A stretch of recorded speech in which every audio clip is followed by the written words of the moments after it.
Oh, from New York, New York, you are listening to Extra Time, presented by AT&T 5G. I am Andrew Wiebe with my partners in soccer, Charlie Davies, CD9, Chuck D, and the one, the only, the super supporter, Austin FC, TID, give me breakfast tacos only.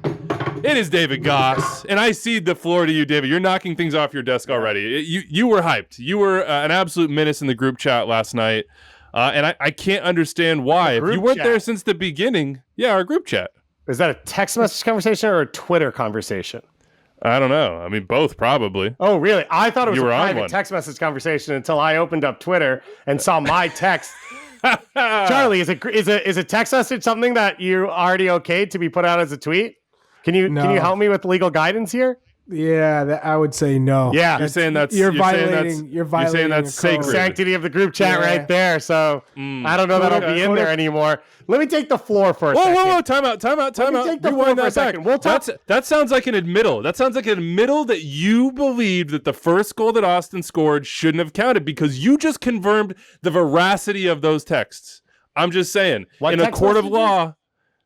No, you did it. It's on. Yeah, I did it. This is recorded. What I said was that you said you posted things out of the group chat. I didn't say that they were actually from there. Attorneys are certainly listening. Listen, and my attorneys will talk to you. We're going to talk to Bobby Wood and Howard Webb in a little bit. But let me take the floor for a second and let me open up some space here. Andrew Wiebe last year picked LAFC to win the double, and they didn't make the postseason. Then this year he's like, I don't know. They won 3 regular season games, and last week you and Charlie both picked them to win Open Cup as your favorites because you're already smitten because you're so in love with LA.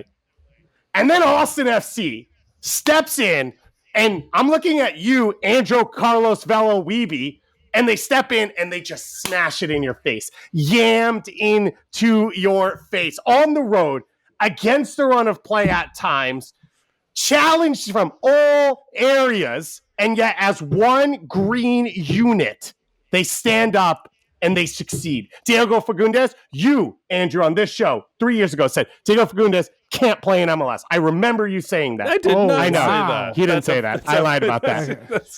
He steps up. Sebastian Druisi, who you were doing Russian Premier League podcasts saying, this guy's not good enough for Zenit St. Petersburg. Now he's back as an MVP candidate in Major League Soccer. Maxi Urruti shooting arrows from the other side of the world. Brad Stuver's back in the game.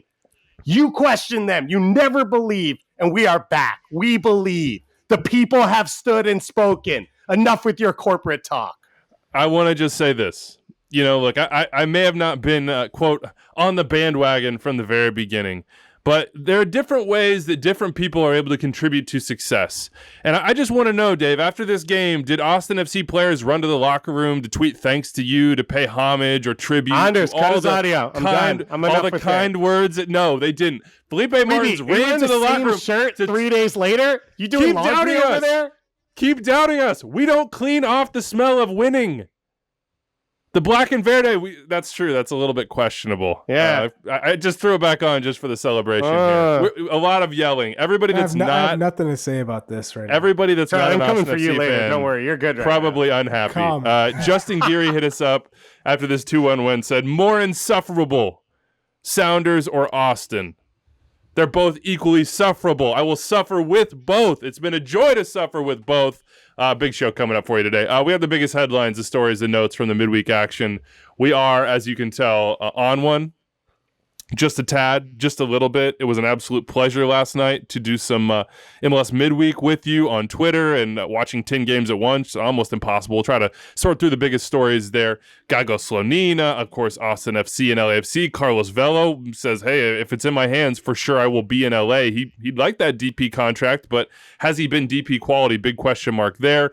Fire Attack, they thrived, and as I said, Gaga Slonina is a question mark for them right now. Union, We said it wasn't time to be concerned, but another home draw with no goals. Nashville made up for a poor performance, and Sporting KC showed some fight, just maybe too much at the end of that game. We will dive into Howard Webb, an interview with him, taped on Wednesday night. Just want to make that clear. We taped that on Wednesday before the games. And we also talked to Bobby Wood on Wednesday about RSL, the U.S. national team, and of course, Asian American and Pacific Islander Heritage Month as well. His experiences in Hawaii, in Germany, and now back in the U.S. And with the mailbag. So let's go a little bit more on the let's calm down a little bit and talk Austin FC. Charlie, how big of a statement win was this for them? 2-1 at Bank of California. The road has been a problem spot for them in their short life in MLS so far. That was something we knew they were going to have to address. We've said it over and over and over on this show. Look, the schedule is going to change for them. It's not going to be Cincy and Miami at home. There's that term "we again," Anders. There's that term "we again." Mm-hmm. Wait, yeah, I'm pretty sure you've said something about the road games. Probably everyone has. Never said it. Okay, all right. We'll check the tape. And here's a statement win. They moved to the top of the West on tiebreaker. They moved to the top of the Supporters' Shield on tiebreaker. They're showing us the receipts and the mentions. How big of a statement win was this? What was the statement? It's a big statement win for Austin, just because people doubted the quality of the opponents early on. They were racking up points playing against DC United, who were hopeless at that point.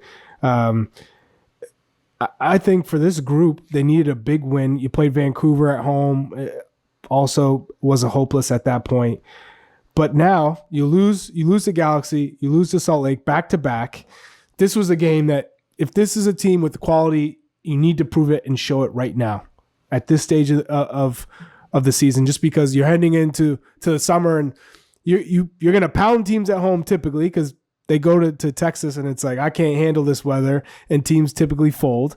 And on the road, you got to prove yourself. This was the game. Now, it's early on the year. It doesn't mean that they're going to win the Western Conference because they just beat LAFC, but this is one of those games that you can reflect on the rest of the season. We went on the road. We took down LAFC. They have Carlos Vela healthy and playing. We showed we can deal with them and we can have success versus them. So it's a massive game in the moment. But LAFC, let's not get it twisted. They're like, hey, we had a penalty. It was a clear and obvious penalty for them. It wasn't awarded. VAR was called. Mendoza goes and checks. Villarreal goes and checks, and decides not to overturn his call. He sticks with his call. So there was a little controversy, but you have to give Austin a ton of credit for going to LA and coming away with 3 points. And obviously I'd give full credit to the group, but to Josh Wolf, who's kind of transformed Austin FC, who's pushed them. It's a big win. So I agree, obviously, from the screaming. Maybe not as much as I sounded. The biggest part to it, in my mind, was the way it happened. In the first half, they played a high line, they pressed LAFC, and not a single time did they get played over or through. And that's not something that I thought would be possible for Austin FC. It definitely wouldn't last year, and I didn't think it would be this year. I thought Valencia was really good, playing the role that they brought him into play. If you squinted hard enough, you could believe Diego Chara was out there nipping people's heels and fouling them and then smiling. Gabrielson was really good in this game as well. Most of the chances they gave up were trying to play through LAFC's press, which is its own problem that has to be fixed and is one thing. But the fear with Austin FC was that defensively they just weren't strong enough. That individually as 1v1 defenders and as a unit that they couldn't hang with the top groups in Major League Soccer. I think that was slightly disproved yesterday. I think you can, as a group for Austin, say to yourself, look what we're like when Stuver's in there versus not. And yeah, okay, that's an excuse, whatever. But I think they could say, we get a result at least at RSL if this guy's in there. Look how good he was today. So I think there's a few moments there where it's like, on top of just the result and the win and moving to first place in the West, there are some arguments to why it looked good and what they did well. I thought they could have been more dangerous on goal as well. I'm pretty sure Fagundes hits the crossbar when it's already at 1-0. That in a chance he should have put away. And at 2-0, I think then the game changes a bit.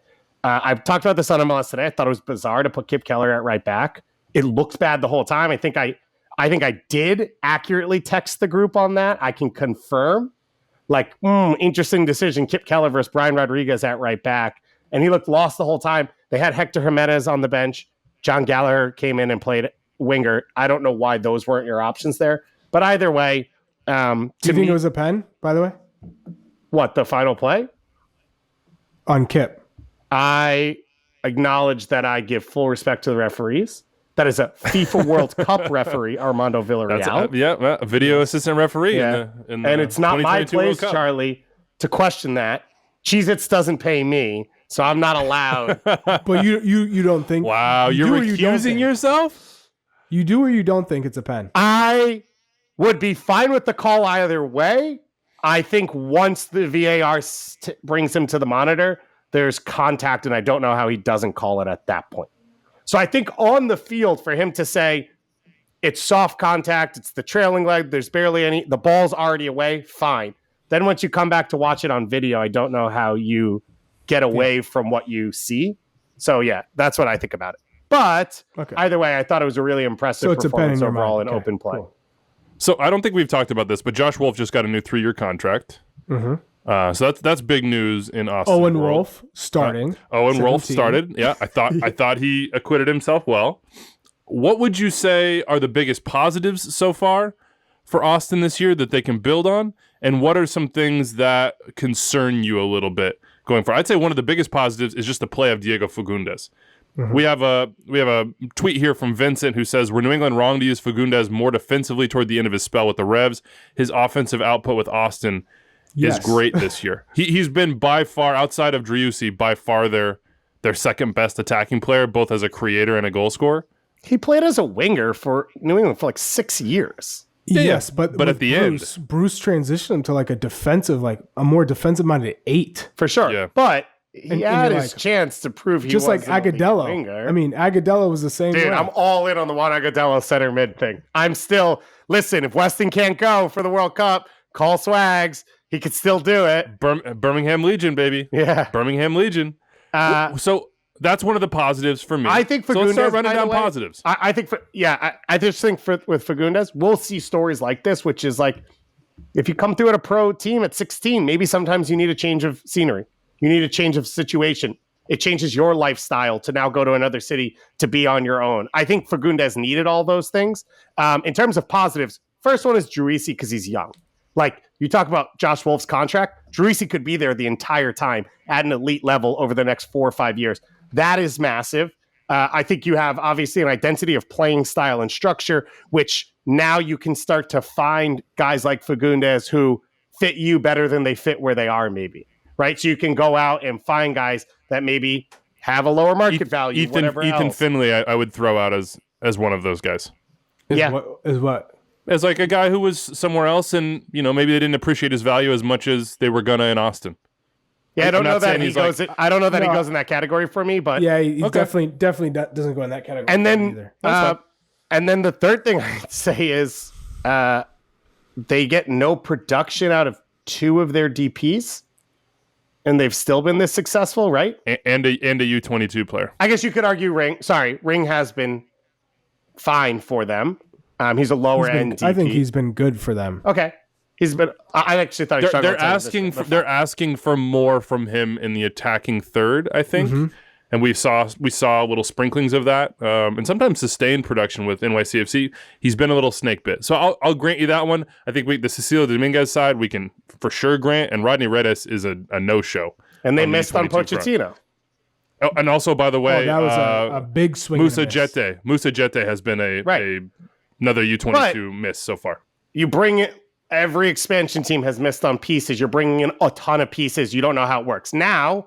Can you go out and move those guys and replace them for players who you have a more defined role for them? You sort of know what you're looking for culturally, socially, those types of things. So I think for Austin to say the mistakes they've made and where they sit now is a really good building platform to bring in to Josh Wolf's style. And I mean, Charlie, you know better than me. it feels like a pretty good recruiting pitch to people to say, come play for this coach, this style in this stadium. I think a lot of guys will be interested in that, both from MLS, but also from overseas. What are right? Yeah. What are some areas of improvement, Charlie? When you look at what they've done or how they're doing it, where you think, okay, well, is that sustainable, or I need to get a little bit more there? The back line for me, it needs to be improved. I'm not confident that come MLS Cup in the playoffs, that's a back line you can rely on game in and game out. I just don't have that confidence in them yet. And then Maxi Ruti, he's one of those players that works his tail off. You know what you're going to get from him, but is that enough in terms of goal scoring production? Because at the end of the day, Driussi, he's going to create, he's going to score goals. Fagundes, more of a creator, but can score goals. Ruti, yes, pressing, defensive, both sides of the ball, makes good runs, hold up play.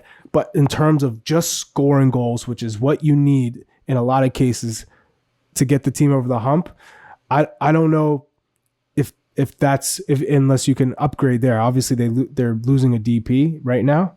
Can you find can he be replaced, or can you go out and find someone who can be a little bit more consistent goal scorer? I think the big question right there is and we've made a lot of like the XG minus goal stats. Basically, are you overperforming or underperforming what the model thinks you should be doing? And generally over the course of a season, you'll kind of ride back closer to the mean. Right now, Austin are way ahead of everybody else in that quote unquote overperformance. I think the question is, has Maxi Rooney just been on a heater? He gets on heaters. Like we've seen that from him over the years. He'll have 2 months where he looks unstoppable, where every like dropping half volley that he lashes on frame finds a top corner. Is this the Diego Fagundes we're going to get long term? If these are heaters for both those guys, then it's like it's Driussi. You're hoping to get goals from Alex Ring at the 8, and then what? Unless Cecilio Dominguez comes back and is more productive, I would say, than he has been and before. Redis. So there's and Redis. I mean, I've until I see something from Redis, I've basically written him off as far as attacking contribution. I wouldn't really ever depend on Ring for goals.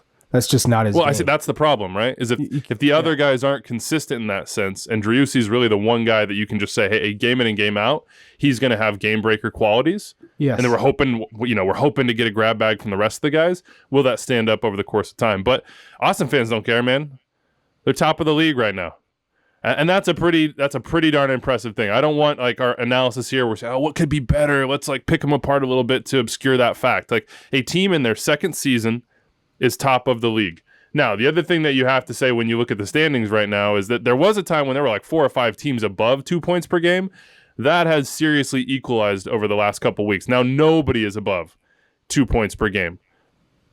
Who are the elite teams in the league? And let's say Austin's one of them. So who would be the like 4 or 5 elite teams in your mind right now? Just to sort of give people an idea and Austin fans an idea of like who they should be comparing themselves to over the course of the next couple weeks. Sure. NYCFC, Seattle, LAFC. I would say Philly and Montreal. I know we're going to talk about Philly. Those would be the ones that I feel comfortable with right now. Okay. You wouldn't sneak Dallas in there over Montreal. You'd say Montreal over Dallas. New York Red Bulls. I know they can't win at home. Maybe they could win at home. I wouldn't consider Montreal elite yet. Okay. So let's just say we're at 4. LAFC, Austin, NYCFC, and Philly. And we got some question marks on some of these quote-unquote elites as well. Any final thoughts on this Austin LAFC game? I mean, we're going to jump into Carlos Vela here in a second. Let's talk Vela then. Driussi playing a Rabona for a goal is fun. Yeah, the Rabona was sick. Yeah. I mean, he's extremely special. It's a pleasure to have him in the league. All right, Carlos Vela, he drew a PK, scored a PK. We think probably he should have had another opportunity at another PK. But the question is he DP quality right now? The contract's not done. He says they're talking. That's good news. We sort of expected to get it done. And, quote, if it's in my hands, I for sure will be here at the number you would think that he wants. Should LAFC have any second thoughts about re-signing Carlos Vela and using a DP spot right now, given his production since the beginning of the year? He had 3 goals in the opening game. He's got 2 goals since then. And his XG numbers are, I would say, for Carlos Vela and really for like your number one DP attacking threat, quite low. So I would say, I think the same way I felt before, which to me is the length of contract matters more than the money in the contract. I still think he bends the game like a designated player. He's got gravity, right? Like everyone knows where he is. He affects every single moment on the field. When he gets on the ball, defenses still scramble. He's dangerous on set pieces still. But it has to be a 1.5-year contract in my mind. Like it has to run through next season. Anything past that is just a dangerous gamble. Anything under that, with Diego Rossi gone, you have another DP deal that you can use. Arango's not on a designated player deal, right? Cifuentes is not. Kellen Acosta's not. So I think there's enough talent in that team where if this is the version of Carlos Vela you get, it could still be okay. And once you break the DP threshold, it doesn't matter to me what you pay him because it's not my money and it doesn't affect the cap. So I still think I'm still fine with it. I wouldn't give him a 2.5-year deal. I wouldn't push him through the 2024 season. What do you think, Charlie? Carlos Vela is special in this league. As long as he's healthy and he has, I think, service and also ambition to win, you pay him. And we've seen strikers in this league with that type of quality. If they're hungry and they're healthy, they have success. You can't replicate Carlos Vela. I think you pay him and you keep him. That's probably the short-term side, right? Because this isn't a long-term consideration, and I'm just playing devil's advocate. You know, what if it's not like they couldn't go out and get somebody who produces quickly, right? I mean, it's not the universal expectation, but I'm talking about like a Pozuelo, for instance. See your puzzled look there, Dave. Or like a Pipa. It was like a double negative, so I didn't really understand where you're trying to go. If you are a team that is currently second in the Western Conference, the higher chance that Vela plays well for you this year than a new player coming to Major League Soccer gets you to MLS Cup. That's what I would say the odds are. And then you ride with it next year. Also, you have a DP spot open. It doesn't have to be and or. And if they're a team that's willing to be ambitious and willing to compete, why don't you go get your Pozuelo type player and play him alongside Vela this year? Or go get a real proper 9. Could do that as well. Luis Suarez. I don't think I'd go there either. Suarez and Chiellini on the same team, huh? Let's get all the olds. Let's put all the olds on the same team. Robbie Keane won how many MLS Cups as a center forward? Yeah. 2014 World Cup time, baby. Let's run this thing back. Let's go. He bit him. I forgot about that. Yeah, there was I was at the game where he bit him. Wow. Okay. Let's put a wrap on that one. Chiellini? Anders, we'll look into that. Let's get some more footage. The sanctity of the group chat is important here. I have never mentioned that, and I shall never mention that. It will not stand up in a court of law. But 2 straight losses for LAFC. They went to Colorado, of course, lost 2-0, 2 PKs, and then they lose at home against Austin after being at the top of the table. So it's been 3 games without a win for them. We'll see where they go from here. They are playing this weekend on national TV. I want to say we'll get to that later on in the show. All right, let's talk Gaga Slonina and the Fire. 3 goals for the Fire. That's really good. We'll talk about the attack in just a second. 3 goals given up, not of the best variety for the Fire. Tough times for Gaga Slonina. He tweeted out after this game he had a flub, a howler, a ball in his hands that squirted right through, and then the game-winning goal scored after Shaqiri scored what we thought was going to be the game-winning goal. A little bit of a situation of bad positioning, maybe, bad reading the game. I'll leave that up to your guys' judgment, but Gaga tweeted this. Last couple of games have not been my best. Costing vital points does not push us to our goals. It's an awful feeling like you're letting everyone down, but that's the side of sports that is rarely talked about. I promise I'm going to keep doing everything I can to bounce back. This is growing pains for a 17-year-old, Charlie. What do you think? Yeah, I think it's completely normal considering all the noise happening around him. Poland, U.S. men's national team. Are you going to get your call up? You get a call up from Poland. You have a lot of distractions for a young player, and you've had a great deal of success at such a young age that I think this is normal. His concentration, his focus is not quite as sharp as it was, and so this is a good learning experience for him because he's going to continue to have all of this distraction happen around him with his success. It's never going to go away. So you have to get get better at understanding how to continue to get locked in during games so that you don't have that lapse of focus. And it's clear because that goal where it goes through his hands, that is clearly down to distraction and focus. You're not 100% there because you have all these things going on in your mind. So we all know he's skillful. We know he's talented. I know he'll bounce back, but this is a good learning experience for him. But Charlie would have started him at the Azteca 3 months ago. I never said start him. I don't know where you're getting start. I said call Roll up. back the tape again. Yes. Roll back the tape again. Call up. Yes. Start, no. That wouldn't have been overwhelming for him? I said 100%. And that was my point of why you can't start him in Azteca. Charlie. Beautiful. They're playing NYCFC at NYCFC on Sunday. I don't want to use the word criminal. I think it would be ill-advised to start him in that game where you're going to be up against it. It is the best attacking team in Major League Soccer. He clearly needs to take a breath and take a step back. You don't have Open Cup next week. That gives him a week and a half to sort of settle his mind. As Charlie said, you also have a goalkeeper in Chris Brady, who you extended to 2026, who's the goalkeeper of the future for you. So you have someone you believe in.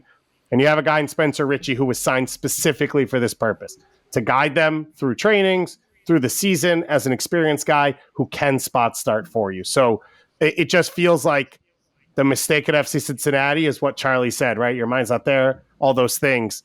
Okay, let him play through it. He clearly hasn't, right? You gave him another 90 minutes. That didn't happen. And now I think as someone who's taking care of this young player and trying to help grow him, I think for everyone involved, it makes sense to let him have this game off. And you can do it in a way that isn't you're benched, you've lost your spot, all that type of stuff. But it's tough to watch. And obviously being a goalkeeper is brutal, right? You make a mistake, it leads to a goal.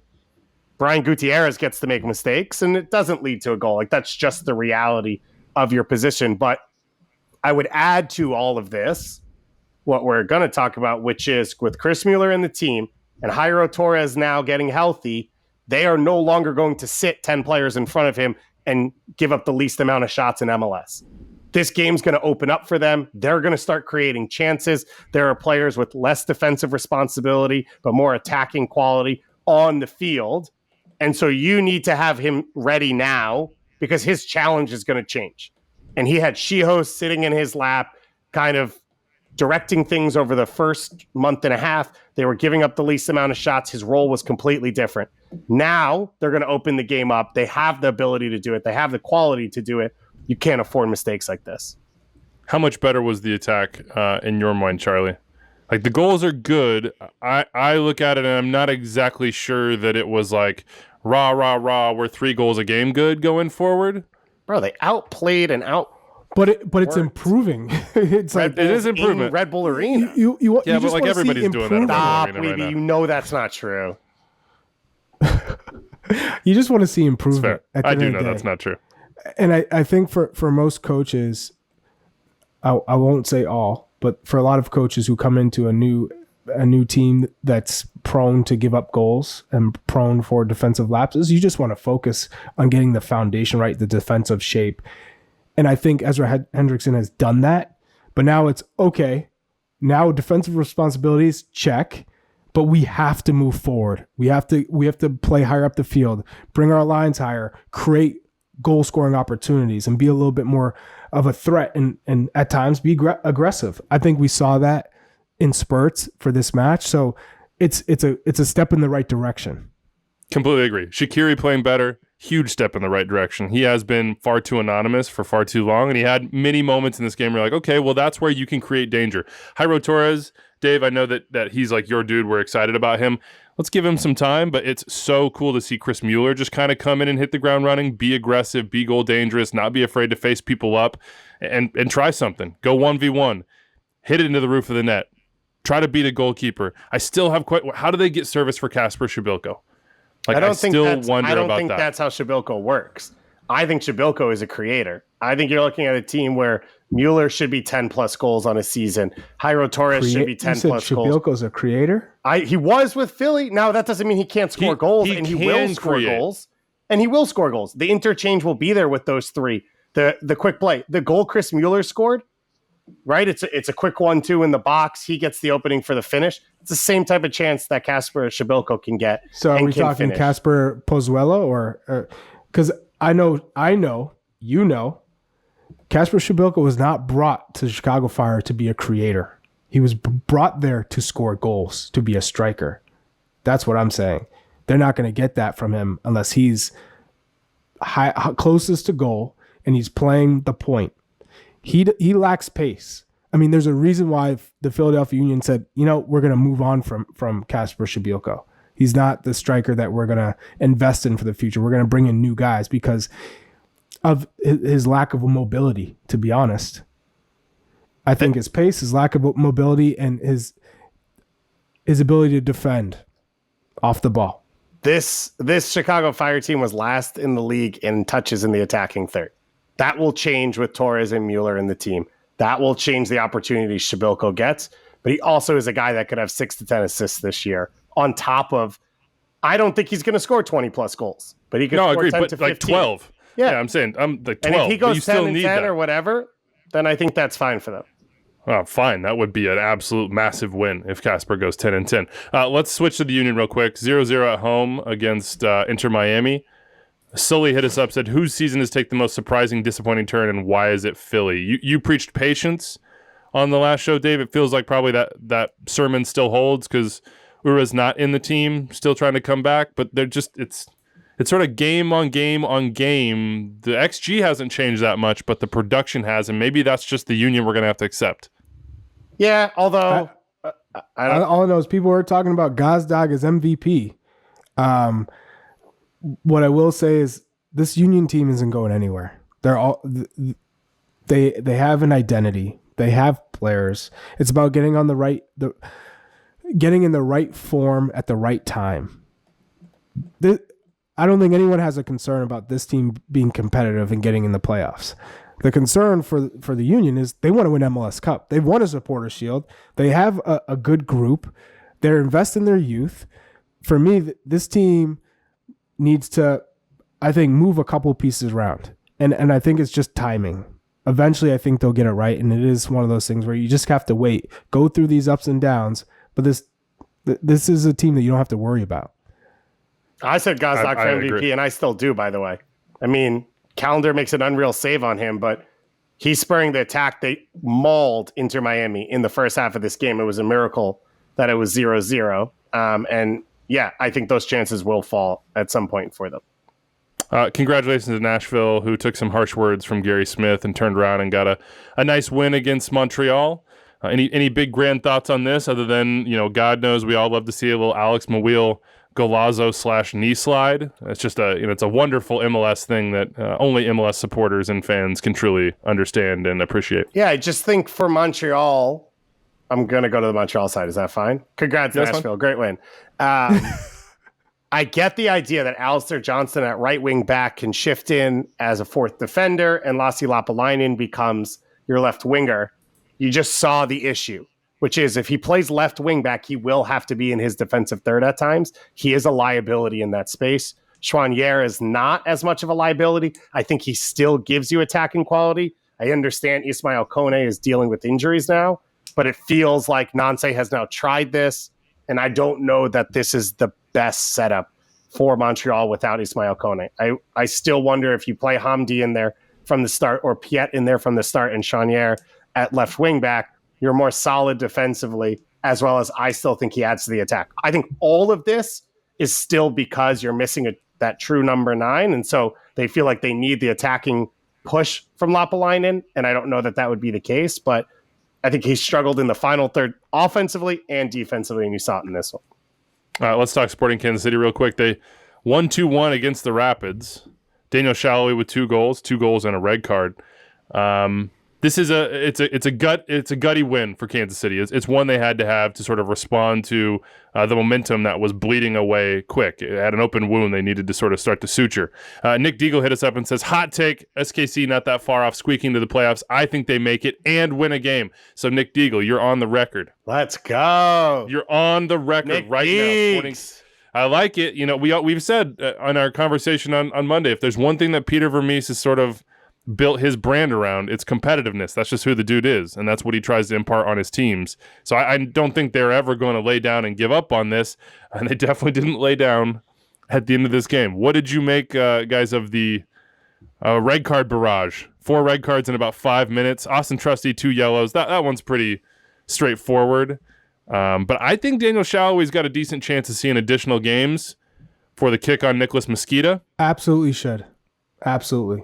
I mean, that one's tough. You can't run and kick an opponent. Like there's a clear difference of a harsh red card challenge, a tackle. You come in, you miss, you're late, but you're attempting to play the ball. The ball's in play versus a dead ball situation, and you're just lining up a guy and just letting it fly. It's one of those situations where he just let his emotions get the better of him. It's a learning experience. I know Shalloway is still relatively young. I know he'll grow from this, and we probably won't see this from him again because I feel like that was out of character. And you just throw in where Sporting Kansas City is. Yeah, the frustration of their season. It's the frustration of not just this match, just the whole season and 100%. where they are. I think you saw that Russell. I think it was Russell, Uri, Rossell, and Amelia. They on TV they were just hugging after the game, and the emotion, the yelling. It didn't feel like a regular season game, and obviously the blood's boiling at the end of that. But like you could see for those guys who have been in every big game, there seemed to be that like recognition of we just need one of these. But last time we said that last week, and then they lost 7-2 in the game after that. So yeah, we will see. I thought it was interesting for Andreu Fontas to get a couple hands around the neck of Diego Rubio, former teammates there, having a moment on this one. But red cards flying. Sporting Kansas City going to have some real question marks as it pertains to availability at the weekend. So we'll see what Peter Vermees runs out there. Did have a bunch of Minnesota fans up in the mentions offering a potential trade. They said, well, we'll take Peter Vermees. Like if Kansas City don't need Peter Vermees, we would take Peter. He can come do some things in Minnesota. Yeah, a bunch of the supporters. I think he would do an incredible job in Minnesota. No, now we're just talking at our you-know-whats. All right, San Jose. 5-1-1 in all comps since April 24th. I believe that's an important date. I believe that's the Mateus Almeida date of departure, and they're also in the U.S. Open Cup round of 16. They beat the Timbers 3-2. What do you think? Also, we have a question from Morgan Tenza. It says, serious question here. Jeremy Abobasi has been incredible so far for San Jose. Should he be in the conversation for a June camp call-up? You want to tackle that, Charlie? Throw it to me. Let me chest that thing up. Absolutely. Alex Wheel over here. Yeah. Absolutely. And the reason is Jeremy Abobasi has been in and out of camps. People have talked about, what's his true position? Does he have a high enough ceiling to be in the national team? Well, he's producing. And if you look at Jackson Yule's goal, what I love about the assist from Jeremy Abobasi is one, his positioning and his ability to create that cross. And that comes from all of his wide play when he was playing with the Portland Timbers as a wide player, as a winger. You go through these transitions from one position to another and you pick up things. And being in the wide areas is you have to figure out how to generate crosses, how to create that space. And he put it on a curling rope beautifully that was a incredible finish from Jackson Yule. But I think Jeremy Abobasi just continues to grow his overall game, the hold-up play, running into the channel, his finishing. I think everything's improved. So he's definitely earned an opportunity to go to a camp. That doesn't mean he's earned a starting spot or to be in the roster for the U.S. men's national team, but I definitely think he deserves the opportunity. All right. More Wednesday coverage, of course. You caught it on MLS Today at 11 Eastern on Wednesday with Dave and Susanna. If you're not subscribed to that on podcast front, do so. You have MLS Today every single day on the MLS Today podcast channel, as well as the Power Ranking Show, which we had a fun time on Tuesday, and MLS after dark on Saturday and Sunday. I didn't put in the rundown. Should we talk Messi before we go to this Howard Webb interview, or? I already did a whole episode about it, but if you'd like to, we can. I mean, Charlie, how much should we care here about Messi to enter Miami? And if you didn't catch up on it, there were a bunch of rumors. These seem to be straight up rumors. He's arguably the greatest player in the history of the game. If he can come to Major League Soccer, you move mountains to make it happen. And if that means you're going to give him 35% of your club's ownership, then yes, you make it happen. It's Lionel Messi. I mean, it goes without saying. He's a player. He's a once in a lifetime type of player who can come to the league. It's only going to grow. Just his experience alone, what he'll do for the club, for Miami. You talk about bringing people to the seats, getting people. That would be insanity to get Lionel Messi to Major League Soccer. What a coup that would be. I don't care if he was 42 years old. Like, you make it happen. And he still has a lot left in him. So I love it. And I'm sure if that is really what's being floated around, that it's probably closer than people think. We'll see what happens. Leo Messi, the rumors were saying summer 2023. They were saying that 35% of Inter Miami, but he came out and denied some stuff. So did Inter Miami. Sometimes where there's smoke, there might be a little bit of fire. TBD. All right, let's talk to Howard Webb. The video assistant referees, the video review process had previously been in stadium in MLS since 2017. It has now been moved to Atlanta into a centralized facility. Charlie and I obviously curious about that, so I sat down with Howard Webb from Pro on Wednesday afternoon to talk through what that change means and what he's seen from the referees in 2022. Enjoy. All right, time now for an AT&T 5G call to the field. To New York City we go. To Howard Webb we go. Howard, how's it going? Hi, Andrew. I'm good, thank you. Yeah, looking good. Looking forward to the game tonight at New York Red Bulls. So we're talking about Atlanta here, not New York City. Tell us what's happening with video review and centralizing the facility where these reviews happen. Yeah, well, we've finally taken the plunge to go centralized with our VAR operations since we brought VAR into MLS back in 2017. Can't believe how quickly that's gone. That's 6 years ago now, 6 seasons at least.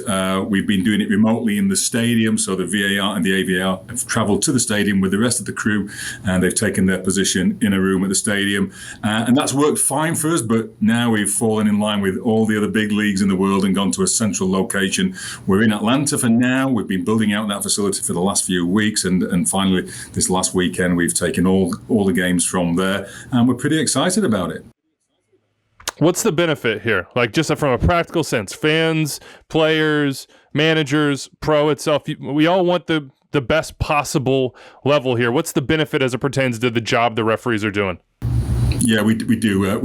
We at Pro certainly want the best outcomes. We want the VARs to have this positive contribution where they're able to identify where clear errors on the field sometimes happen and able to step in and get those rectified as often as possible. And the beauty about going centralized is that we can have many more touch points as management, as coaches, as trainers of the VARs than we previously could have. So, we'd get together, now and again with this group of officials, and we'd give them guidance and feedback in person. And in between that, we'd contact them online and give them lots of guidance and updates and feedback. But now we can do that every single week. Instead of sending them out to 14 different venues and just catching up with them on the phone, now we can meet them on site. We can brief them as to what we've seen in recent games. We can talk about what we're going to expect out of the next games. And then we can monitor their procedure, their performance. We can feedback immediately. Nice hot debriefs can take place. So we think that that's going to benefit the group massively. We won't be making decisions for them. We're not going to be tapping them on the shoulder and say, do this and do that.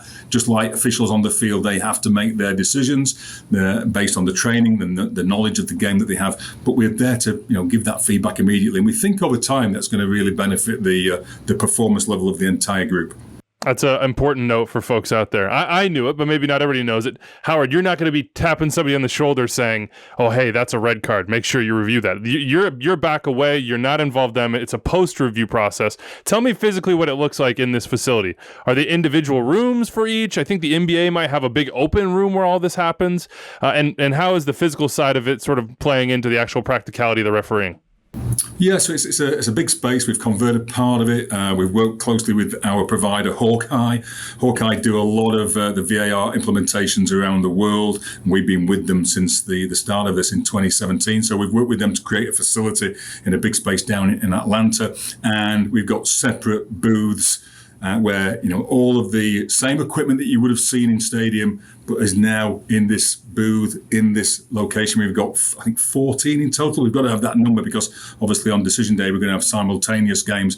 And the VAR sits in one of these booths with the AVAR and a Hawkeye operator. They've got noise cancelling, or we're going to have noise cancelling headphones so they can just concentrate on that particular game and not worry about what's being said in another booth in another part of the building. And then the supervisor has got a position as well within that facility where they can monitor any one of the games that are taking place. They can listen to the conversations that are happening, and then we can feed back at halftime, full time, and do those briefings before the game as well. So it's similar to what we've seen in other parts of the world where they've been centralized for some time. We've been consulting with other organizations about best practice, and we're looking to continue to build this place out, and make it the most comfortable environment for the officials, and get them to enjoy going down there. They're going to be going back and forth to Atlanta instead of going to different venues, but I think they're going to be comfortable working in this bespoke space where they know what their role is, and they can get on with the job. What's a state of video review for you in MLS terms right now? I mean, 2017 till now, it's been a learning process for everyone, fans included, media folks like myself included, despite doing instant replay every week. How would you where would you say progress has been made in those 6 years or so, 6 seasons? And where are places you're continuing to train, so to speak? Yeah, when I look back to 2017 and the journey that was started then on with VAR and video review and how far we've come in terms of developing our process and our understanding of what this thing is all about, it's been a great journey. I think we've really contributed positively to MLS. We've rectified many clear errors that otherwise would have stayed on the field. We've tried to be more efficient through enhanced processes. As we've gone through that journey, we want to make sure that we don't sacrifice accuracy, but we want to do it as quickly as we can without having any negative impact on the flow of the game. We still do work around some of the things that we did work around back in 2017 around trying to gain consistency on what should and what shouldn't be intervened upon. We're dealing with human beings in a game that throws up lots of subjectivity, and we're trying to be consistent within that world. So most of the training that we do is around, what is the threshold for intervention, what should be and what shouldn't be constituted or considered as a clear and obvious error, and we still do a lot of that work. But we've learned an awful lot around which angles to look at, what speed to look at situations in, how to send the best angles to the referee so that they're able to make that final decision. And I think we've done really well. Not perfect, and we still see some errors. And people watching this segment will think of some occasions maybe where VAR should have stepped in but didn't. And we're always aware that we're trying to reduce the number of incorrect outcomes year on year, on top of all the ones that we get right, and we've been doing pretty well in terms of rectifying that. So I would never want to see VAR taken out of our games in MLS, and I hope other people watching this realise that there's a real net benefit and hold that same view. You would have to be insane, in my opinion, to want to remove video review from the game at this point. There are too many benefits, too many positives, too many things to like. Can I ask you about the referees themselves? Because it strikes me it's a different skill set in a lot of ways, being a video assistant referee, in some ways than a referee on the field, at least in terms of the times when you step in, understanding the line where it's appropriate and inappropriate. Is there something that makes a good VAR? Yeah, and it's a real mix of sort of like skills that come into making a good VAR that don't always necessarily transfer to what makes a good official on the field. Sometimes, one person can be good in both of those environments, but other times we've seen people really excel in the booth. And we've seen other times where, really, top class officials on the field maybe struggle a little bit more to transfer into becoming an effective VAR. You've got to be really clear-minded. You've got to be really process-orientated. You've got to be a good communicator in being able to get your message over to the on-field officials, concisely and efficiently and effectively and clearly. And also, you've got to be pretty decisive. You've got to look at something and think, I know what I need to do here. I can't take all day deliberating. Should I intervene? Should I not intervene?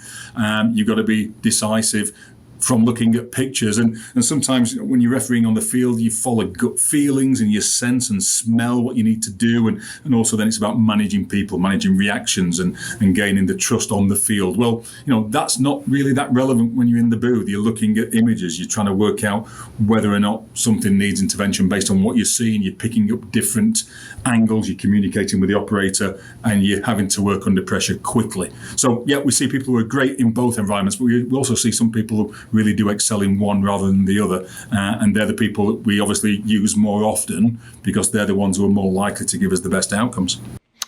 Communication is so important between referees in this process, but also between the referees and the process happening and the fans who are watching, whether it's in stadium or on TV. That seems like a place where you've focused, at least in this recent news, of just trying to get a little bit better, a little bit more clear so that fans watching can have a better understanding of exactly what's happening and why. What's changing on that front?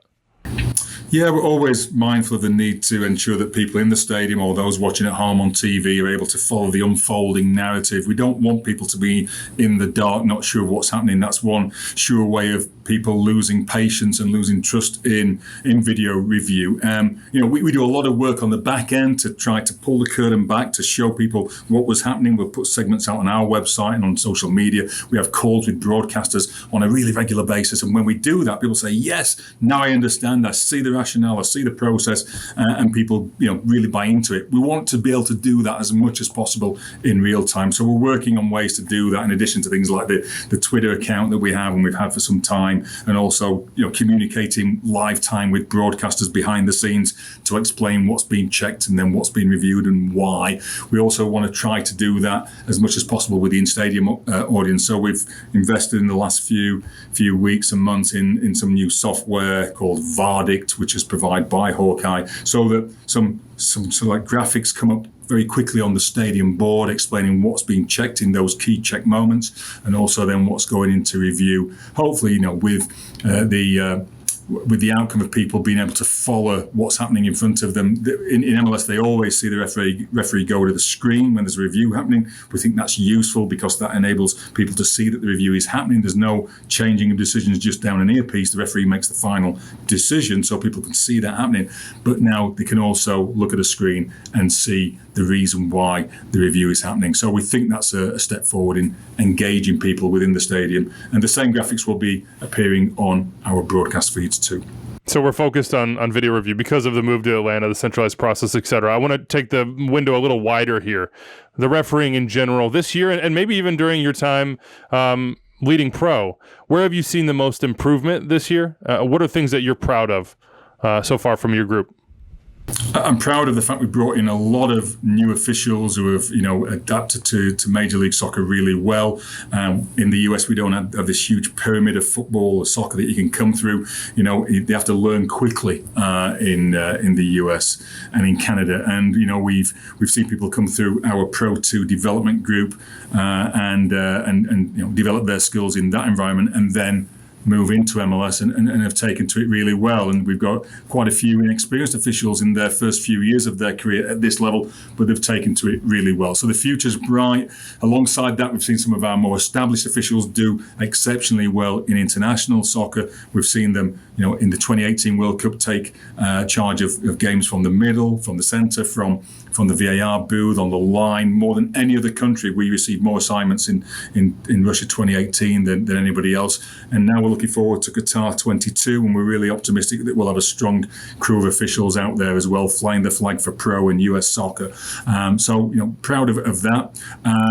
I also think that we've played our part in trying to enhance the quality of playing Major League Soccer. We work really closely with the stakeholders, be that the coaches committee or the product strategy committee and MLS staff, to try to understand what people want to see on the field from an officiating point of view. And I know that other groups feed into that, fan groups feed into that process as well. We're working this year, as you'll know, on some points of emphasis around dealing strongly with players who delay restarts. We've seen too many times, we've seen other competitions, other leagues, free kick is given to a team. The first thing the team does that's giving away the free kick is stop that kick from being taken. They stand in front of the ball, they kick the ball away, they force the team to play sideways or backwards or wait until the other team has got into shape, and it just kills the momentum of the game. So, by being strong, robust and consistent in our application of that particular point of emphasis, we're already seeing, in my opinion, some occasions where the game gets restarted quickly and you've got attacking opportunity, hopefully a goal coming out of that. We're trying also to deal with things like stopping promising attacks in a really consistent way, persistent offenders, or dealing with those situations where one creative player gets targeted. They're not allowed to play because of rotation fouls. So we're trying to ensure that our officials are equipped and prepared to deal with those situations, to identify them and then to act strongly. And also, we're looking at trying to deal more strongly with dissentful actions. We want to project a positive image of the game and of the league as much as possible. So I think we've played our part in that. Again, we're not perfect. We're always trying to learn from the errors that we make, and we do that in a pretty robust way, having lots of contact with the officials, feeding back in a really honest and a pretty detailed way, in the hope that learning is absorbed and taken into the next game, so we reduce errors. So overall, great experience for me being here for the last few years, and I think we've seen some progress. Mistakes are what fans are going to remember, and that's the unfortunate part of refereeing, in my opinion, is that referees can be very, very good for 90 minutes. They can be good for weeks, and fans, people watching, people playing, people coaching, it's often the mistakes that they remember. How do you deal with, as a group, those mistakes? How do they affect you? How do they affect referees that make them? And I'm not just saying process-wise, like, oh, hey, maybe not this game you're on. I'm saying emotionally, like, that's part of the job, right? Yeah, it is. I mean, when you take up the whistle, and by the way, anybody can join the local state association and become a ref, and I'd encourage as many people to do that, to contribute to the game, and hopefully rise through the ranks. But when you do that, you do understand that you're taking on board a challenging job that's going to draw criticism and comment from other people, many times people that don't want to do it themselves, but they still like to comment on what you do. But you also understand that you are going to make some errors. It's pretty inevitable. You try everything you can to reduce those errors by being in the best physical shape, by understanding and reading the game, by moving into position to open up a view that will give you the answer. But sometimes the ball is given away cheaply. There's a mistake by a player that puts you in the wrong position, and then you just don't have that view.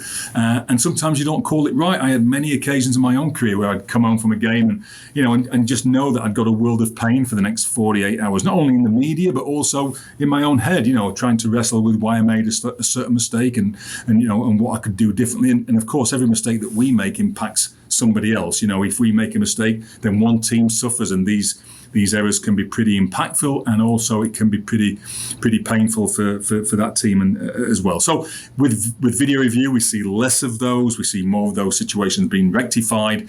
Quite often, they're not necessarily just errors. They're situations where you could never see it anyway. The only camera that opens the view is the one behind the goal. So we put things into context. We try to ensure that the officials understand that these things will happen as long as they take the learning from it. Of course, somebody who makes too many mistakes on a regular basis won't have a long future officiating at the highest level. But we understand it's part and parcel of the game, and the only way you can prevent making any mistakes is just to quit and not continue. So as long as those trends are going in the right direction of reducing errors.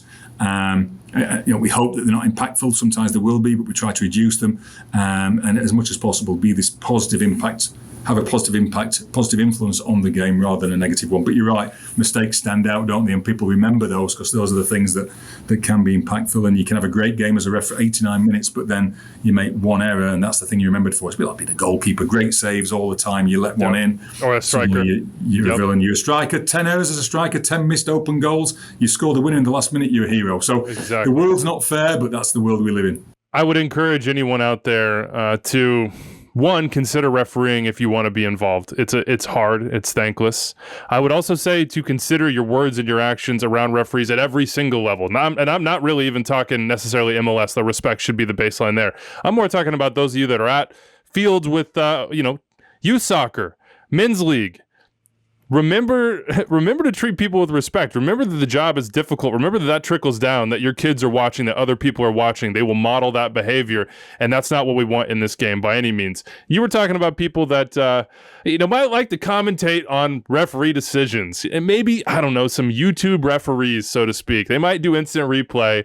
Charlie wasn't able to be with us, but I will pass on your points of emphasis for us if you're willing to give them. Improve us as people who play referees on the internet. What could we be better at? What are we inconsistent on? What are times when maybe you get sent a clip or you watch the show and you think, guys, you are just so wrong. What are you doing here? By the way, I mean, the last episode that I saw was excellent. I mean, you were very supportive of decisions that maybe could have gone either way.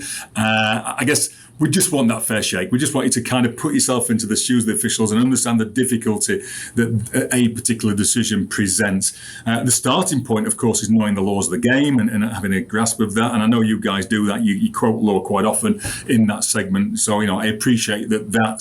That's the foundation when you're thinking about whether a decision is right or wrong, and then just having some kind of understanding of the difficulty that a situation presents. But actually, I don't mind you or anybody else having an opinion on a certain decision, because this game throws up so many different opinions. It's a subjective matter, and and who's to say that your opinion is any less worthy than my opinion, Andrew? So I don't mind people having an opinion, expressing that opinion. I think as long as there's just an understanding that that's a judgment that's made in the moment to the best of the ability of the official with the tools that they had, then the VAR makes a judgment as well based on the guidance that we're giving them around only intervening when something's clearly wrong. We don't want the VAR re-refereeing the game. As long as you've got an understanding of the way the process works, fire ahead and have your opinion, because this is what makes our game so beautiful in many respects, because it does create opinion, and with opinion comes emotion. As long as people control that emotion in the right way, then I'm all for it. In the opinion of the referee, we think about that all the time, and I'm sure people will be thinking about things that you said in this interview a ton as they watch games this week and coming the rest of the year. Howard, appreciate your time. Thanks for coming on. Thanks, Andrew. Keep up the good work. All right, big thanks to Howard Webb. I'll just repeat what I said. Like, people can agree, disagree with referee decisions. That's all fair game. That's fine. I would recommend you go, familiarize yourself with the IFAB laws. That's an important place to come from, is, a position of knowledge. But I do think it is important to reiterate, respect is number one. It's a difficult job done by people who are just like you and I. We're not perfect. Nobody's perfect. They just happen to be in a high-profile position. And the game is not the game without referees and their contribution. So big thanks to all the referees of pro, and just as big a thanks to all the referees out there, as I'm sure many of you are, refereeing men's league, refereeing youth games, refereeing co-ed soccer, that some adult soccer that I've often experienced, and I've been somebody who's crossed the line, probably brings out the worst in people. So treat people right. All right, let's get into is it week 13? Was week 12 the midweek? How does this work? I know week 12 was midweek, but I don't know if that was all of week 12 or if the weekend God, was I can never keep it straight. Either Match ways, day 12. There's soccer this weekend. There are 4 games on Saturday. It gets started with Columbus, LAFC in Columbus at Lore.com field. Unimas, Twitter, and Twitter.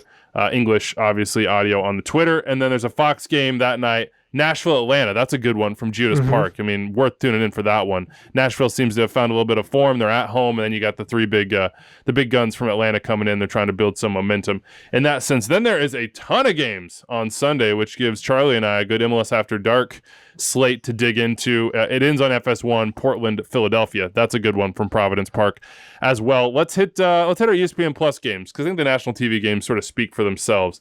Dave, you have an ESPN Plus game that you're looking at closely that you're excited for? Yeah, of course I do, Weeby. Why would you ask me that in that way? I don't know. Do you remember when we came in and I was like, we don't even need to do this meeting. Let's just get to the show? Yeah. I didn't know we were going to do this. So yeah, you want me to jump in? I can jump in for you if you want. Yeah, you can go first. But okay. You can go first. You sure? Everything good? You can go first. All right. Okay, cool. I'm gonna go. I think I'm gonna take Cincinnati, New England. Ooh. Because we're wondering kind of about the bona fides for both. We know what the top end for New England is, but they haven't necessarily reached it yet. They're starting to sort of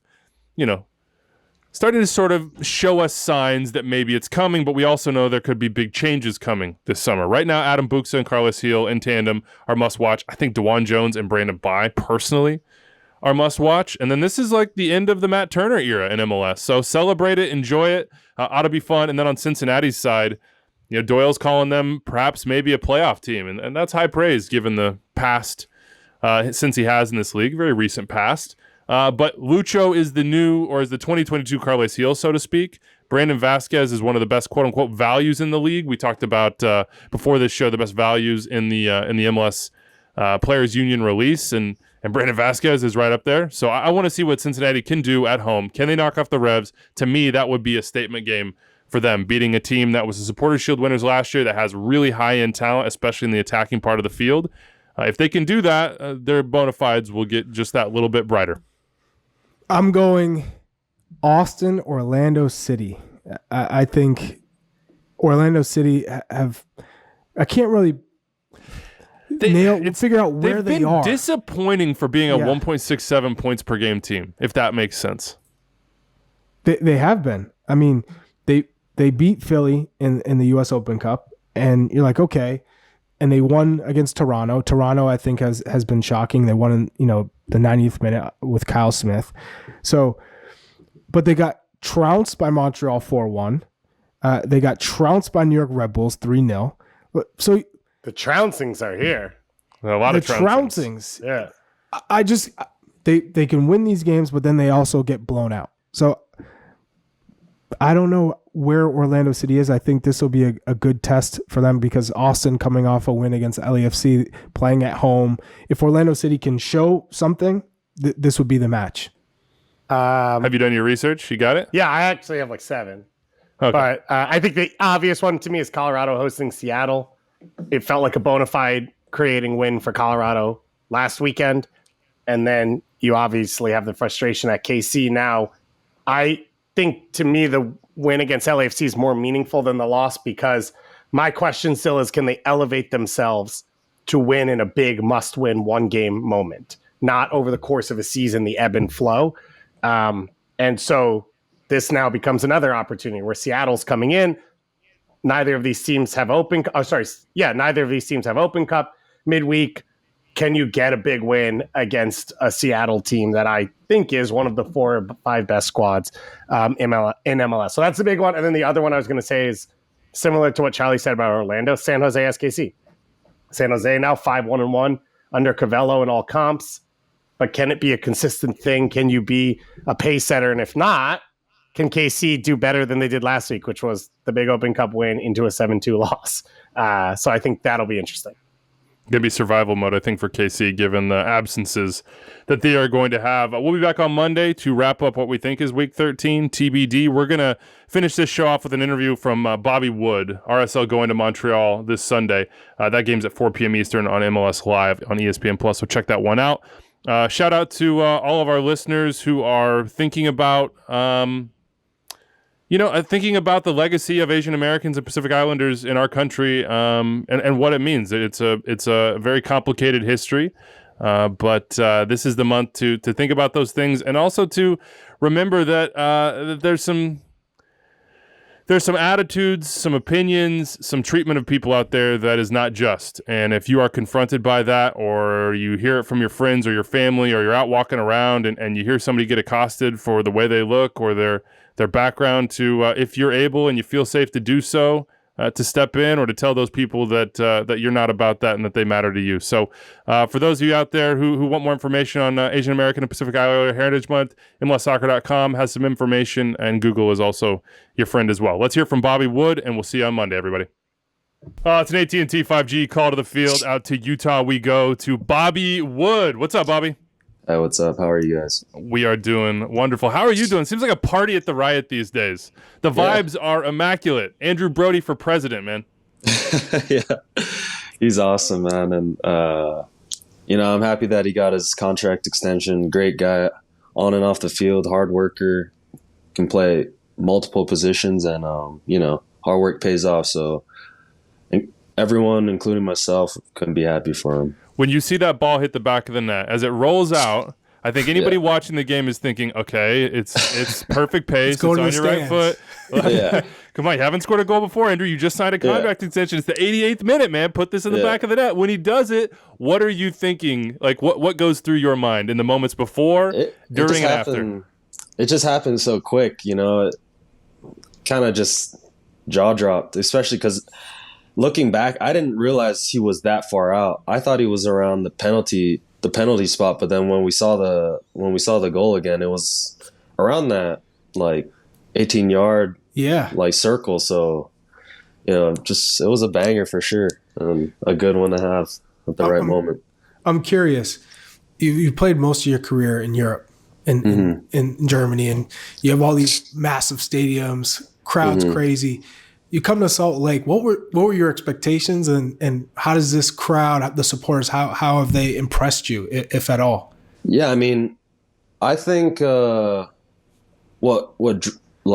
wanted me to come here was they sold me on kind of just being like a family type vibe, and that's the feeling I've had since the first time I got here. And then with the new ownership and stuff, with Pablo being the coach now, I feel like we have an identity, and we might not play the best every game, but playing at home, we're hard to play against. And if I was on a different team, I really wouldn't want to play against us. Just because of the way we play, we're hard, and it's hard to break us down, and we're fighting throughout the whole game. And with the fans behind us, with the altitude, and it's just tough, especially in the summer. It's hot too, so there's a lot of things going for us. So you had a little bit of a limbo period, and you got the back end of it with RSL. But we've talked about it for a long time with the club of hey, is there going to be a resolution going forward? Well, there is one now. How have you felt this new ownership group? What has changed, or what have you seen change, or what has just sort of transitioned a little bit? It starts with just the little things, before the season, they got together, had us for dinner, and they had all our families at the stadiums. They wanted to ask us what they could do to help our families feel comfortable at the stadiums. And, before, our families had to just sit in the stands. We never had a little family suite for the kids or anything like that. And now there's a little playground in there, and, it's awesome. And things like that, it means a lot to a lot of the players. And it's just, we feel that they want the best for us, and, we respect that. There's nothing better than having a ownership that wants the best for their players, and it's just the little things like that. Do you feel like there's an RSL against the world type mentality, the vibe across the league, because it's so isolated? You had this crazy playoff run. What is it? What does it feel like to be in that locker room, and how do you guys think about the rest of the league? I mean, we focus on us. We know that we don't get the respect that we deserve a lot of the times, maybe because we don't have some big star or anything like that. But, like I said, we focus on us. We know what our identity is, and that's what we're focused on. And, we're always going to come together and work hard. Everyone's going to work hard for each other, and that's all we care about. And as long as that's on the field, then we're not going to worry about anything else out there. You had to laugh a little bit, though, after you guys won without shooting, right? There had to be an element, in the locker room looking around, just No, I mean, we still talk about that. That's the game of soccer, It's so unpredictable. How that game was going, you would have never thought we would come through, and somehow we did, and that's why the game's so fun. You just never know, and we took advantage of winning that first game, and we won the second, and that's what happened. How David Ochoa, is he a villain in training too? By the way, I love his WWE character, but is he like this in training too? Yeah, I guess. Yeah, you could say that. I mean, it is what it is. He, we right now we have Zach in goal, and he's doing an amazing job. And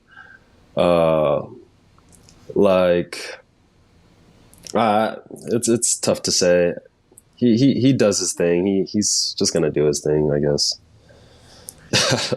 Tell me Not about much to say on that. Tell me about the what's coming here for you guys, because this is really just the beginning for RSL with the ownership group. There's Jefferson Savarino coming, which you've got to be pretty excited about when it comes to service into the penalty area. Like, there are reinforcements coming. What can this team be this year in your mind? What do you guys talk about when you talk about goals, and how do you think these reinforcements are going to change the game a little bit for you? Right now, after we just want to continue what we've been doing so far this season. We still had some bumps on the road, but we had a lot of injuries, and a lot of guys stepped up, and it didn't matter who was out. We still got a lot of results so far this season, and that's just the identity we want to stay at, and we want to keep that. It's just ugly to play against us.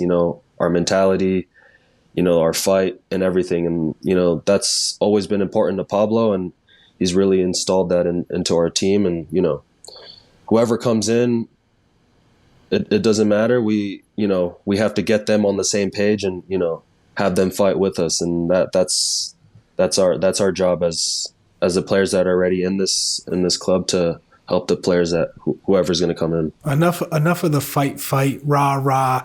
I want to know about you as a striker. Yeah, I've seen you. I want to say at least with the U.S. men's national team at your peak. Some of the friendlies against Holland and Germany. I was like, who's this kid coming onto the scene? What's been the best year of your career so far, and how did they get the most out of you? With the national team, or with in club? Just in general club? I'd say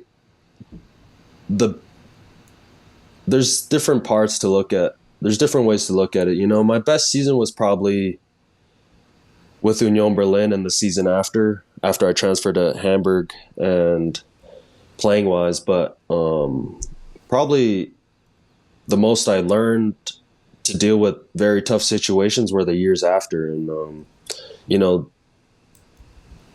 outside of soccer, of reasons why I wasn't allowed to play, or, didn't get a chance to play, those are the times I learned the most to kind of just keep my head down and, just be mentally strong and just keep working for myself. And, I learned a lot during those couple of years, and, I'm proud of that.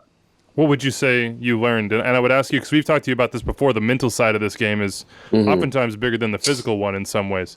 What do you think you learned in those years? And how would you sort of characterize physical versus mental in a player's career?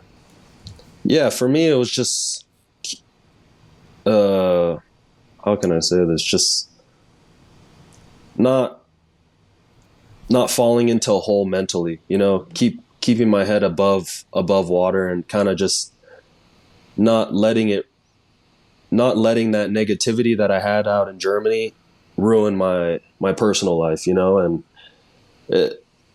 it's always tough to separate the two, but I think I did a very good job of separating the two, and, still being able to, enjoy my family and not let that bring me down to where I'm just depressed all the time. And, I think if I was younger and that happened, it would have been very tough. But, at the age and, my first daughter coming, it was I looked at life a little bit different, and,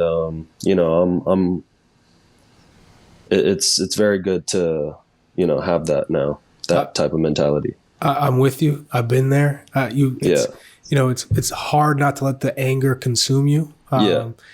But you did. So I'm curious to know, right now, a lot of people said, wait for Bobby Wood to get fit. Wait for him to get up to 100%.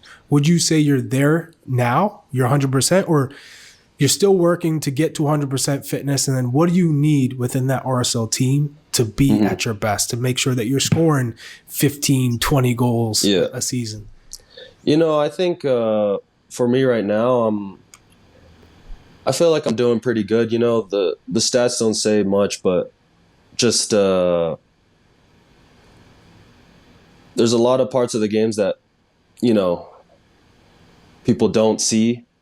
And, I feel like the players on my team respect it. And, right now that's obviously goals are nice, but, how the vibe is right now with this team, it's more about, doing things that no one likes and, somehow getting results and doing things for the team, and I think I've had my chances, and I think if I keep this type of, energy up and, hard work, the goals will come with it, and I just have to keep my head down and just keep going at it. And I think it'll fall in place of where I want to be statistically and physically and everything like that. But right now I think physically everything's pretty good. Getting that groove again, playing, I don't know, like 9 games in a row for the first time and I don't know how long. So, getting that joy back. Yeah, getting the joy back for sure. Just letting things flow, and I'm slowly feeling that. And it's like I said, I couldn't be happier in the situation I'm in right now, and it's been great. I'm just gonna keep doing my thing, and I think things will flow once if I just keep at it. Well, one of the reasons, Bobby, we have you on, of course, RSL and what you're doing on the soccer side is one of them, but it is Asian American Pacific Islander Heritage Month here. And we had a great conversation last year with Sean Davis. And if folks haven't heard that one, go check it out. He had some very interesting things to say, stories to tell about his family experiences that they've had, both within the pandemic, but historically in the United States. I want to take you back to your childhood in Hawaii, man. That's an interesting place to grow up culturally. That is not like the rest of that's not the continental U.S., so to speak. And it's still varied here. What was it like growing up in Hawaii and growing up as an Asian kid, among many other things? I mean, honestly, it was pretty.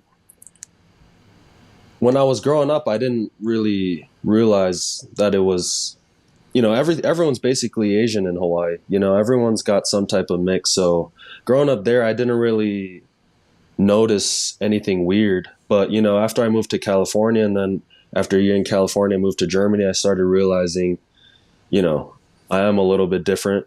And that was a little bit hard to deal with, especially being in Germany by myself. I was 14 and I didn't understand it fully, but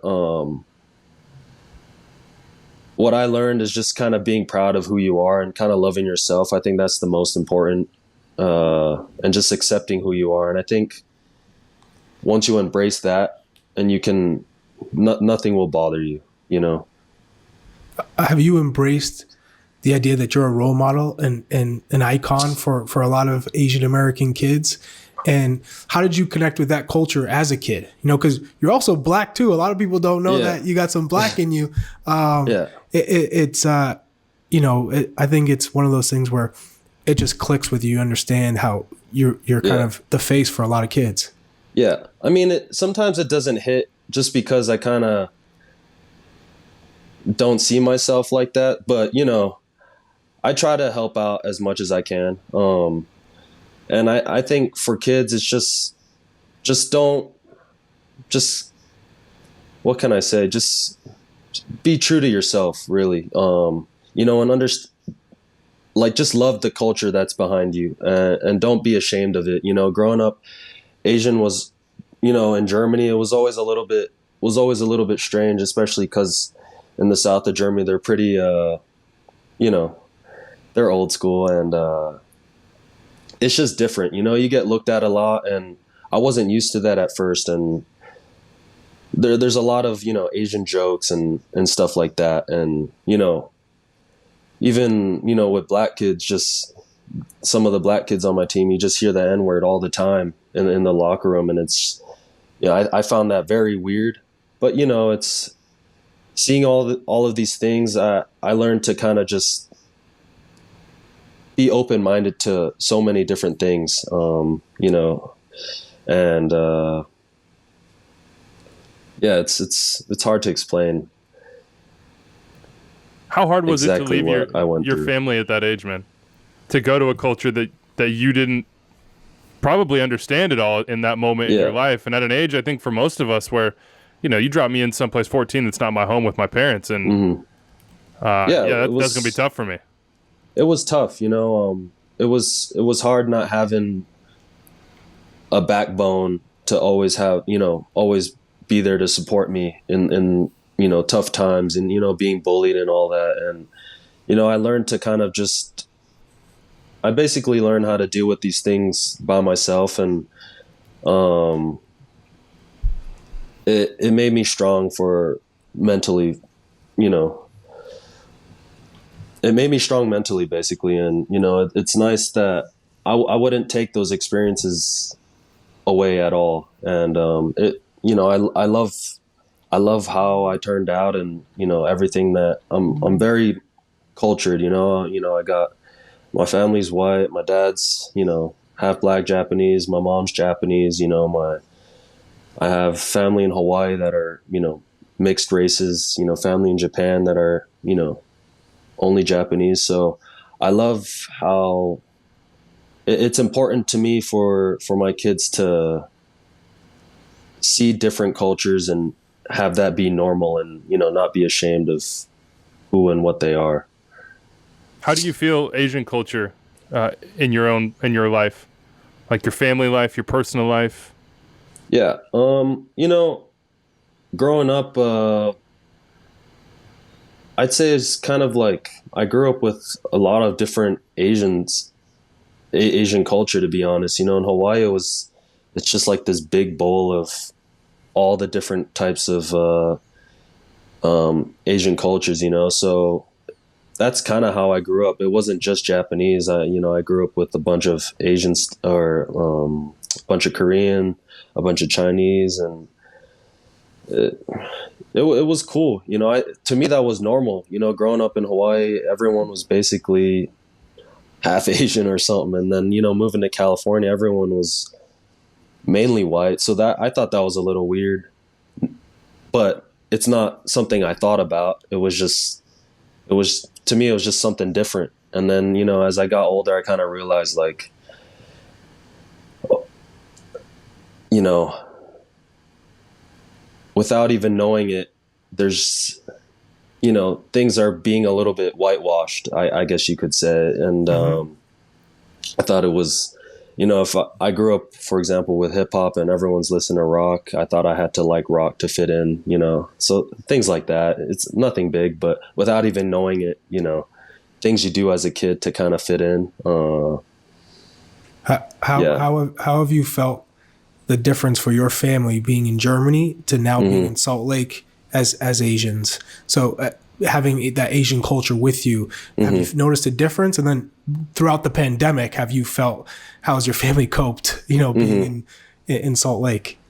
Honestly, it's been very smooth. I haven't had any problems since moving back to the States. It's been very welcoming, you know, and you know, I like to keep to myself, so it's not like I'm out and about doing anything crazy. So you know, it's been very smooth. My family feels very welcome. You know, kids are in school, you know, enjoying.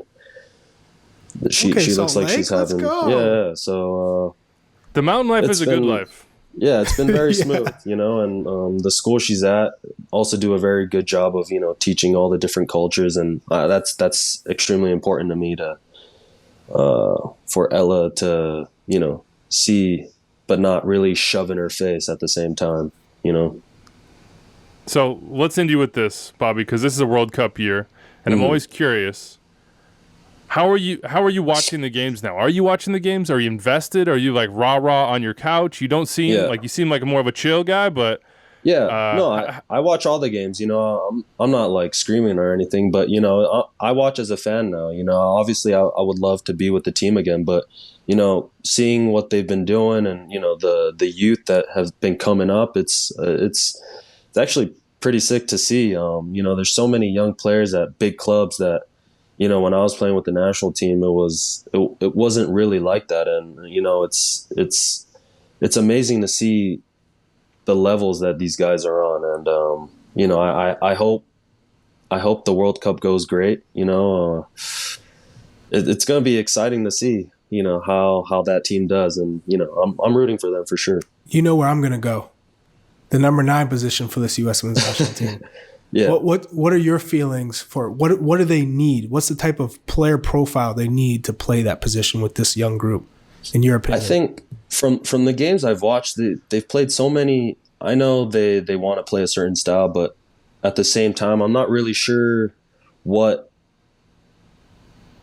that number 9 needs to be exactly. I think it's whoever fits in the best. It doesn't have to be a big guy, it doesn't have to be a quick guy. It's kind of whoever has their groove around the World Cup time. I'd say I'd put them in that slot. It doesn't, you can even put a false 9 or whatever.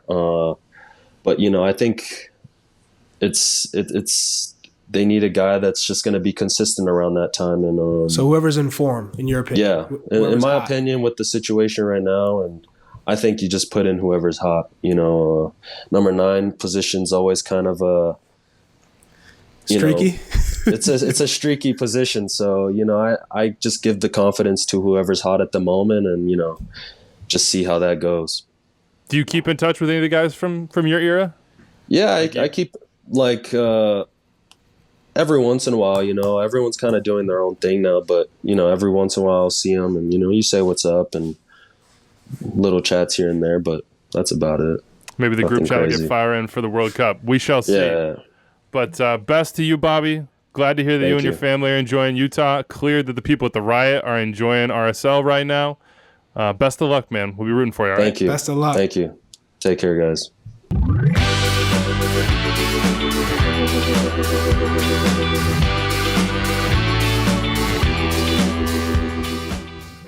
Congratulations, you made it through more than an hour of extra time. That means you love the show, and if you love the show, you probably want more episodes. Click right here for more episodes of Extra Time, and here to subscribe to the MLS YouTube channel. Thanks for following along.